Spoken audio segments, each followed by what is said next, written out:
Hello everyone. In this video we are going to discuss about the MCQs related to the finance current affairs. Let's start the discussion. According to the IMF, what is the expected global economic trend in 2025? Option A, high inflation and slow growth. Option B, steady growth with continuing disinflation. C, sharp economic contraction. D, high inflation and rapid growth. And option E, economic stagnation. तो आप लोगों के हिसाब से इसका सही answer क्या होना चाहिए? According to the IMF, what is the expected global economic trend in 2025? Here the correct answer will be option B, steady growth with continuing disinflation. Growth steady रहेगी और डिसइंफ्लेशन चलता रहेगा. ओके ये हमने डिस्कस भी किया था कि डिसइंफ्लेशन क्या होता है. तो basically disinflation refers to the slowing down of the rate of inflation. Right, inflation तो हो रहा है, कॉस्ट तो बढ़ रही है, पर उतनी स्पीड से नहीं बढ़ रही है. राइट, एक स्लो पेस पे बढ़ रही है. So that means the rate of increase in inflation वो कम हो चुकी है. राइट, इन्फ्लेशन कम नहीं हुआ है पर रेट ऑफ इंक्रीज उसकी कम हो चुकी है. ये कंफ्यूजिंग टर्म है जिसको काफी सारे लोग कंफ्यूज करते हैं डिफ्लेशन से. राइट, सो ये दोनों अलग टर्मिनोलॉजीज होती है. Next is, what is the key driver of India's economic growth 2025 and 2026 as per the UN report? Options यहाँ पे दिए गए हैं. What is the key driver of India's economic growth? तो इंडिया का इकोनॉमिक ग्रोथ का की ड्राइवर क्या रहेगा, किस वजह से ड्राइव होगी ये सारी चीजें? तो रिडक्शन इन फिस्कल डेफिसिट और strong private consumption and investment, declining in global commodity prices, और is it increase in corporate tax rates and inflationary trend का हाई होना? तो इसमें से क्या चीज की ड्राइवर रहेगी? Here the correct answer will be option B, strong private consumption and investment. Next is, how much subsidy in the Indian government planning to provide to the oil marketing company? तो ये recently ही हमने current affairs के अंदर cover किया था. Indian government कितनी subsidy का plan कर रही है to giving to oil marketing companies? Right, correct answer here is 35,000 crore. So government aims to provide 35,000 crore in subsidies to IOC, BPCL and HPCL. right, हमने finance related current affairs की series के अंदर ये चीज discuss भी करी थी. Okay कि काफी प्राइसेस नहीं बढ़ाई है despite of increase in the raw material, जो the input prices. Right, so that's why government is giving 35,000 crore का सब्सिडी. ओके सो 10,000 करोड़ जो है वो 24-25 के अंदर दिए जाएंगे और बचे हुए 25,000 जो करोड़ है वो फाइनेंशियल ईयर 26 के अंदर दिए जाएंगे. Who launched a specialised insurance plan for Mahakumbh Mela 2025? Correct answer इसका है ICICI लोम्बार्ड एंड फोन पे. तो इन लोगों ने क्या किया है, एक स्पेशलाइज्ड इंश्योरेंस प्लान निकाला है फॉर महाकुंभ मेला 2025 जिसके अंदर बहुत सारी चीजों का कवरेज किया गया है. What is the India's target for food and beverage exports within the next 5 years? So please let me know in the comment section. India का टारगेट क्या है for food and beverage export? एक बहुत ही बड़ा target India ने लिया है. Right, almost double का. सो क्या टारगेट रहना चाहिए यहाँ पे? Please let me know in the comment section. Is it $75 billion या फिर 80, 90, 100, 120? क्या इसका सही आंसर होना चाहिए? ये भी हमने रिसेंटली पढ़ा था करंट अफेयर के अंदर. इसका करेक्ट आंसर है 100 बिलियन का टारगेट लिया इंडिया ने in food, agriculture and marine products. अगला क्वेश्चन है, India's retail inflation in December 2024 fell to a 4-month low of. तो रिटेल इन्फ्लेशन यानी कि CPI की बात हो रही है. राइट, WPI की बात नहीं हो रही, CPI की बात हो रही है. तो दिसंबर में कितना गिरा है? और आप सभी जानते हैं 4-month लो पे आ चुका है. सो कितना फॉल हुआ था यहां पे रिटेल इन्फ्लेशन के अंदर? The correct answer is 5.22%. So customer price index decline from 5.48% to 5.22% in December 2024.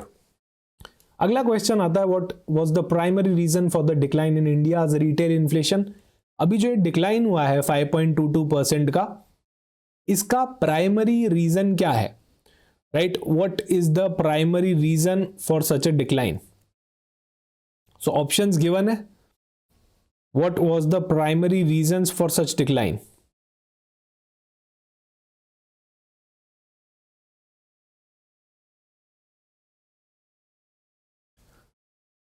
So primary reason इसका क्या reduction in global crude oil price था, या फिर decrease in food prices, or it was increase in export, या फिर strengthening of rupee, or lower demand from consumers?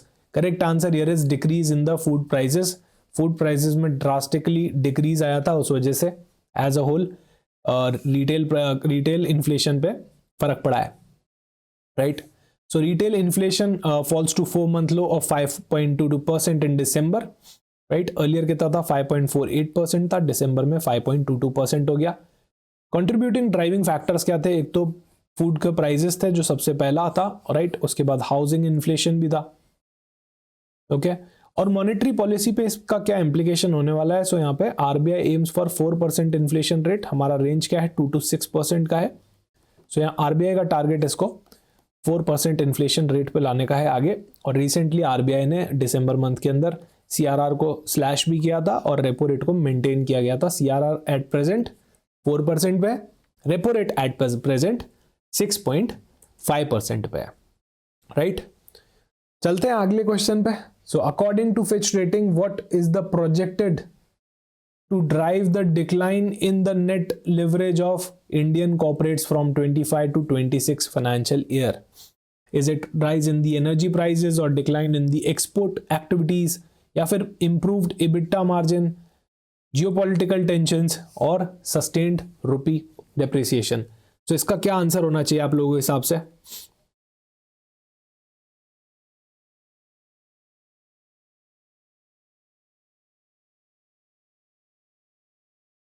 इसका सही answer होना चाहिए improved EBITDA performance, right? EBITDA का मतलब होता है earning before interest, before tax, before depreciation and amortisation. जो आपकी सेल्स होती है उसके अंदर से अगर आप कॉस्ट ऑफ गुड्स सोल्ड हटा दो तो ग्रॉस प्रॉफिट आ जाता है. इसके अंदर से ऑपरेटिंग एक्सपेंसेस हटा दो तो आपका क्या आ जाता है? EBITDA मार्जिन आ जाता है. क्या आ जाता है? EBITDA मार्जिन आ जाता है, right? What is the primary reason behind Goldman Sachs prediction of slower government capex growth in financial year 2026? So was it due to increase in the expenditure of rural transfer and welfare, or it was due to expansion in the fiscal deficit to 5.5% of GDP, या फिर rising prices affecting the budget allocation, decrease parliamentary majority of BJP, and strengthening the fiscal consolidation map? Correct answer here is increased expenditure on rural transfer and welfare. Next is, what is the projected fiscal deficit target for India for the financial year 2026? क्या projected fiscal deficit का target है, right? 2026 के अंदर India का 5.5% है, और भी options given है. Please let me know in the comment section कि क्या टारगेट है.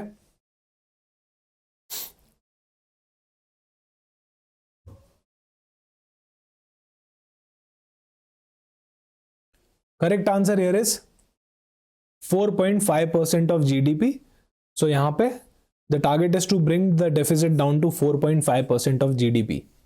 इन Q2 of financial year 25, fintech NBFC personal loan portfolio declined by. तो फिनटेक एनबीएफसी के पर्सनल लोन पोर्टफोलियो के अंदर एक डिक्लाइन देखने को मिला है, right? In Q2 of financial year 2025 कितना डिक्लाइन देखने को मिला है? तो 10% का डिक्लाइन देखने को मिला था. ये हमने लास्ट कल वाले वीडियो के अंदर भी डिस्कस किया था, right? In December 2024 the India trade deficit narrowed to how much? In December 2024 India का ट्रेड डेफिसिट गिर के कितने पे आ गया था?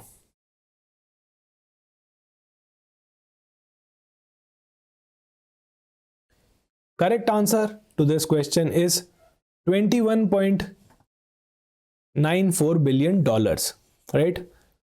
सो 37.84 बिलियन डॉलर से गिर के 21.94 बिलियन डॉलर पे आ चुका है. What is the primary objective of the centre releasing the 1.73 lakh crore as tax devolution to state? Is it due to improvement in the interstate trade relation, or support the welfare for development activities in the state, या फिर to meet the GST compensation shortfall, और encourage skill and development programmes in the rural area, या फिर to facilitate the adoption of e governance initiative. इसका correct answer है to support the welfare and development activities in states. Next is which of the following are component of RBI's new trinity, right.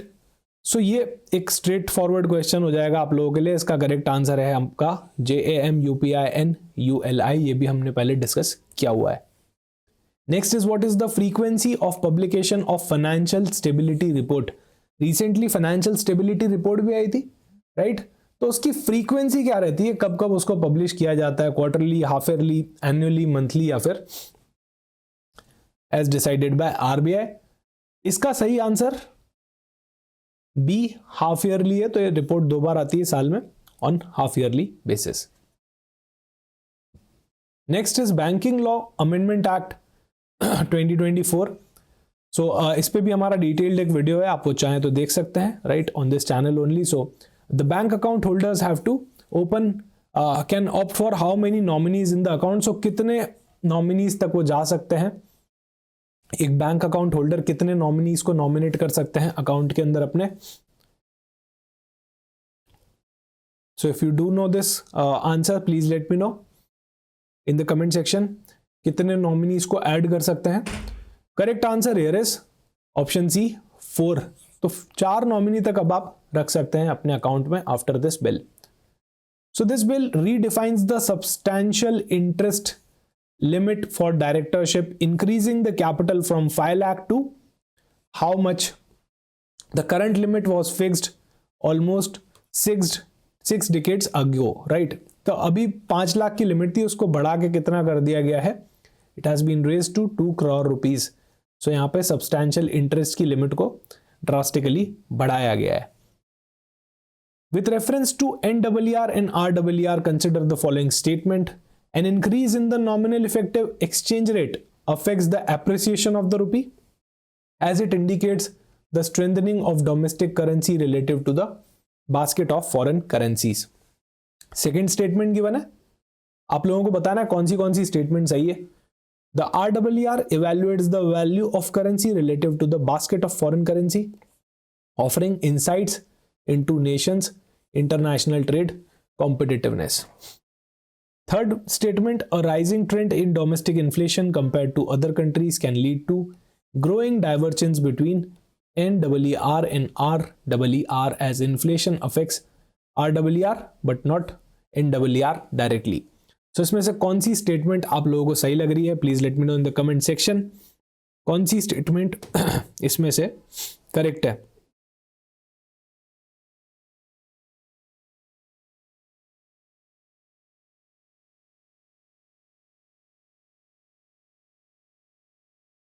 Correct statement है यहां पे first and 3, तो first statement और third statement यहां पे correct है, right. RRR is derived from the nominal effective exchange rate only by adjusting the relative price or cost differences usually reflected through inflation differential between the domestic economy and the trading partners. Okay, अगला question आता है, when the Indian rupee depreciate as compared to the dollar, it usually makes our import costlier, exports cheaper. पहला option. दूसरा option, exports costlier, imports cheaper, और both import and export costlier, या फिर both import and export cheaper, या फिर उसका कोई भी इंपैक्ट नहीं आता है। जब रुपी डिप्रिशिएट होता है तो ऐसे केसेस के अंदर क्या होता है, इंपोर्ट का कॉस्ट बढ़ता है, एक्सपोर्ट का कॉस्ट बढ़ता है, या फिर दोनों का ही नहीं बढ़ता है। So the correct answer here is option A, import का कॉस्ट बढ़ता है और एक्सपोर्ट का कॉस्ट कम हो जाता है, right. Next is, under the lookup facility of RBI has also advised the banks which are direct members or sub members of the RTGS or NEFT to offer this facility by, तो कब तक ये lookup facility, अभी IMPS के case में और UPI के case में तो अवेलेबल ही है, राइट। RTGS और NEFT के केस में भी आने वाली है, तो ये प्रपोज्ड है आने का 1 अप्रैल 2025 से। Next is what is the mandated frequency for ARCs to update the information they collect and maintain with credit information company. ये सर्कुलर के बारे में भी हमने डिस्कस किया था. तो जो क्रेडिट इंफॉर्मेशन कंपनी का डेटा था, राइट, तो ARC related, right. So as per the revised RBI guideline, तो कब तक उनको किस फ्रीक्वेंसी के अंदर रिक्वायर्ड है अपडेट करना. So the correct answer here is fortnightly basis पे यहाँ पे उनको रिक्वायर्ड है. Thank you so much for watching this video. मिलते हैं किसी और वीडियो में.